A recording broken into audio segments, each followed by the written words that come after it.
Hey folks, everyone loves pirates here with a hopefully real quick Dwarf Fortress, unofficial Dwarf Fortress development update.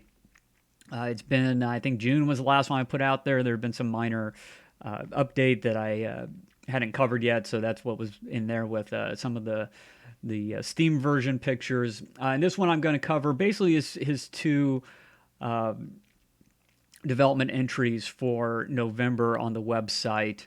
And then the other ones, if you like, you can go read yourself. I'm going to cover, they all had pictures of what things look like. So I'll kind of give you a brief overview while we're going over the pictures of kind of what he had been saying. So, first of all, what we have is this kind of new K look thing. So apparently, you get an abridged information about stuff as you move around.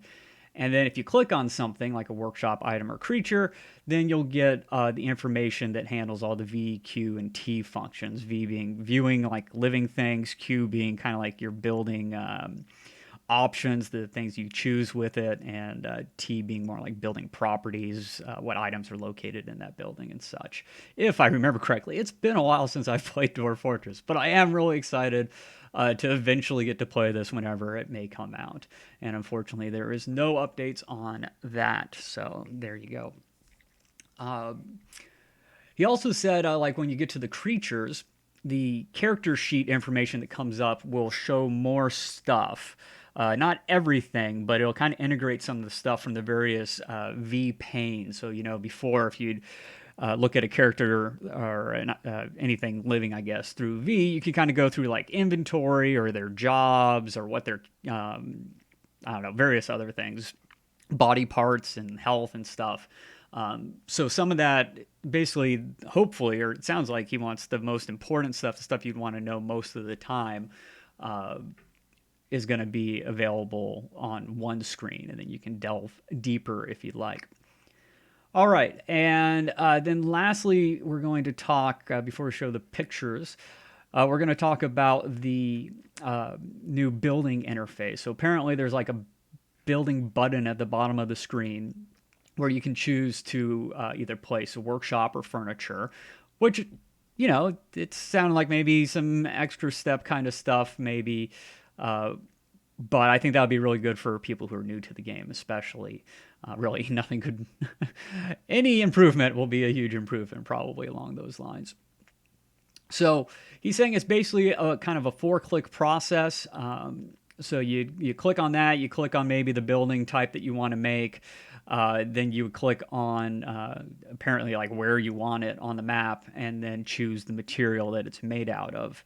And he's saying that he can actually keep the game on pause during all this, except for the material selection, because there's just too much going on as it tries to figure out what's the closest material and stuff as things move around. So it has to do a quick pause there. Um, Interestingly, though, and thankfully, and I'm not surprised by this at all, but you can combine keyboard shortcuts with the mouse placement. And my assumption is you probably still play without the mouse, but that is an assumption. But he is saying specifically here, if you want to move things quicker, you can do your typical key presses that are probably part of your mechanical memory if you play Dwarf Fortress a lot. Uh, and then just click to choose where the building goes, which in a way is probably even faster. So let's start looking at some of the screenshots they've provided us with. So here's the embark screen when you're choosing the items, and one of the nice one. I think this looks really nice. It looks very similar to like the text version. Like this seems like a very uh, accurate and true recreation and a decent GUI. Instead of when you're adding or when you're adding new items in, instead of it going to like a new screen, it opens up alongside it, so you can kind of have everything viewable at once. It also looks like there's a little search function up here, which will be very much appreciated too. So I think this looks really nice, and it'll probably speed up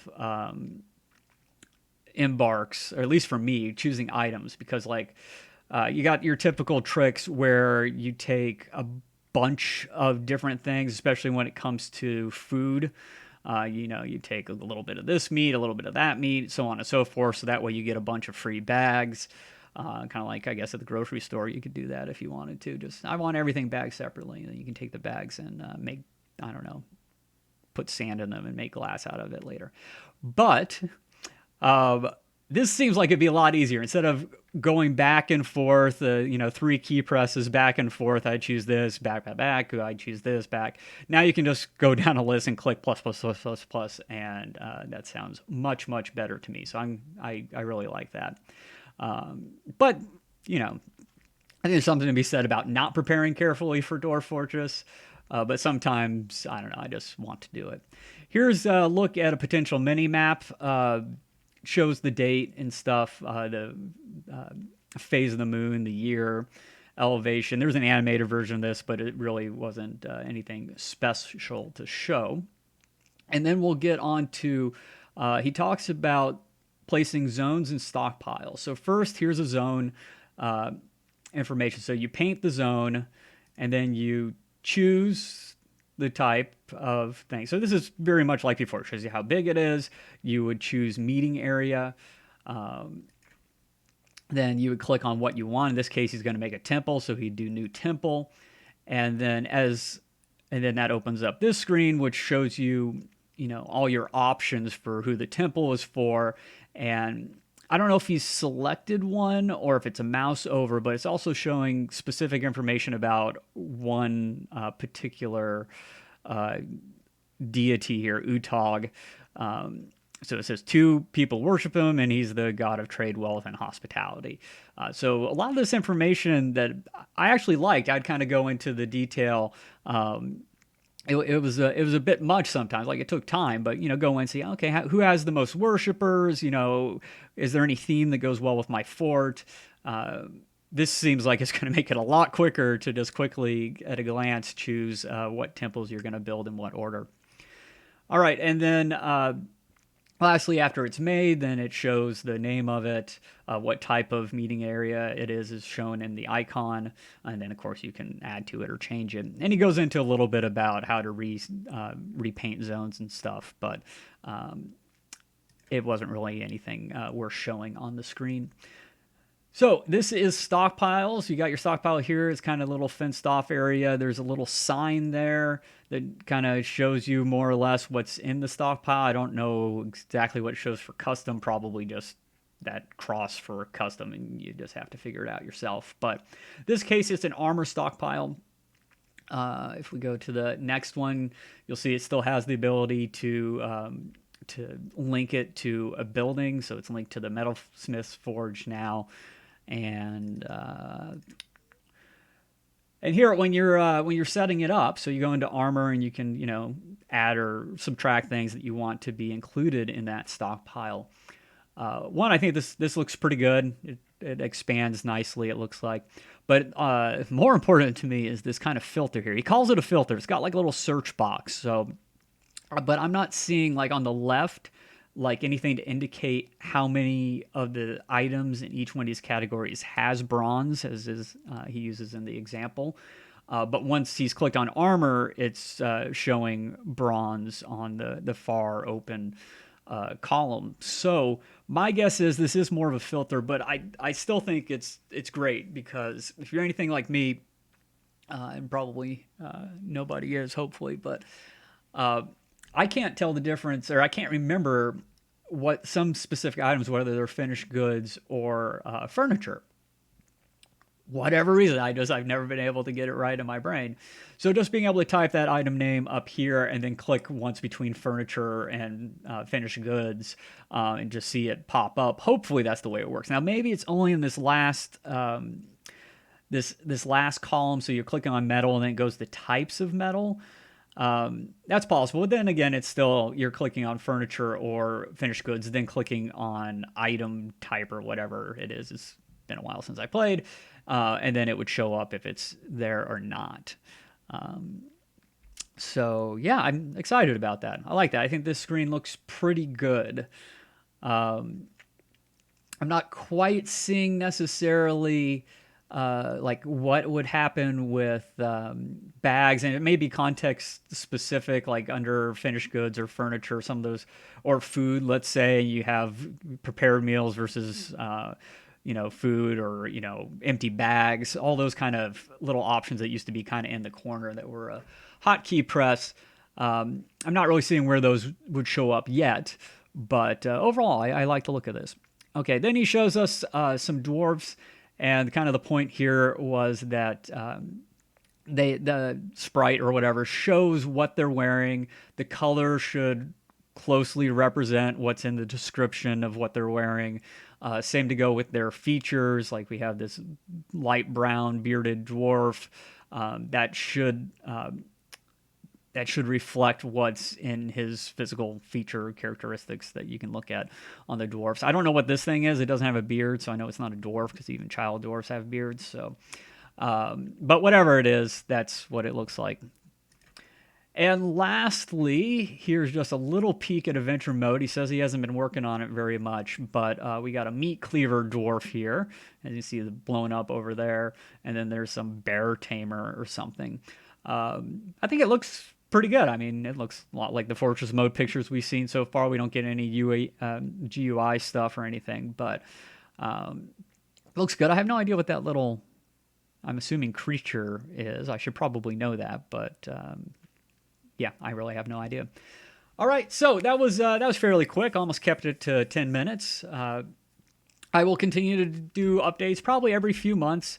Unless something big comes out, then I'll try to cover it right away. I check at least once a week just to see if there's been any big update, any new version or anything like that. But yeah, still no idea about when the final version is going to be released. But clearly they're making they're making good progress on it. It seems like, and Tarn did say that he wanted to.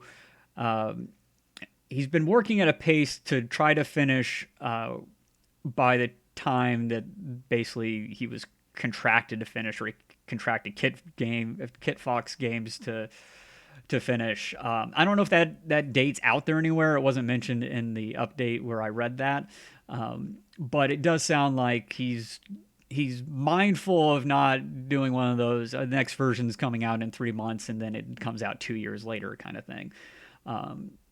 But it sounds like there's been a lot of little changes that need to be made when it comes to the graphical interface for Dwarf Fortress.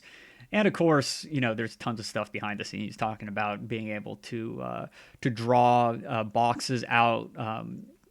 What I'm assuming is like, I can't really show it here, but expand it when you click and drag, and it makes a little rectangle with the lines around it. Doing that for like... for various things. Sounds like it's not in the game yet, but he's working on it. So, or maybe that was just for bridges. He was talking about bridges at the time. And it would be nice to be able to drag a bridge and make it where you want it, the length and width and everything, instead of having to do this thing where you grow it with the key presses until it gets to where you want it. But yeah, hopefully we'll have some new information as it comes trickling in. I will let you guys know. And as always, if you're interested in more detail, head on over to bay12games.com/dwarfs and check it out. You can read in detail what he says. There's also the future of the fortress replies and stuff, which I actually haven't read in a while, so I have no information for you there. But thanks a lot for watching. I will see you all next video. Bye-bye.